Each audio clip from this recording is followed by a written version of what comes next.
Hi mga kayuyo, kami magtitinda naman ulit ng isda mga kayuyo.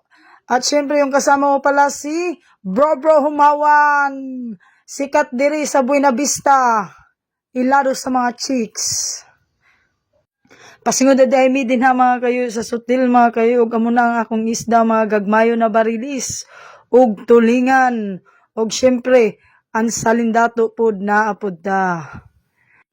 Giboy na manuhan dahil tanong bana asawa mga kayuyo. Og isundan ta ni Auntie pagbalit. Og tod mga kayuyo, ang halin din ha mga kayuyo. Puro salin sa dato ang halin.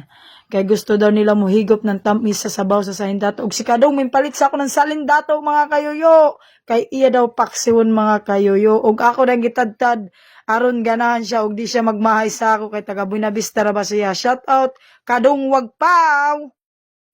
Og main palit din ha, pikas sa barilis mga kayo kay iya daw kilawon. Og ako din hiwaon, aron makaubay sa siyang asawa og huwas-huwasan siya og makahigop siya sabaw sa suka na halang-halang pa sama sa gugma sa iyang asawa mga kayoyo. Og kamura kan na ang bilin sa akong isda mga kayoyo. Og pauli na diay mi din ha mga kayoyo. Perte namong lipay kay gamay na kanamo isda. Og si bro, mingisi na din ha mga kayoyo. Kay gamay na ka na mo isda. Maka 150 na siya. Og ako maka 300 na. God bless mga kayoyo.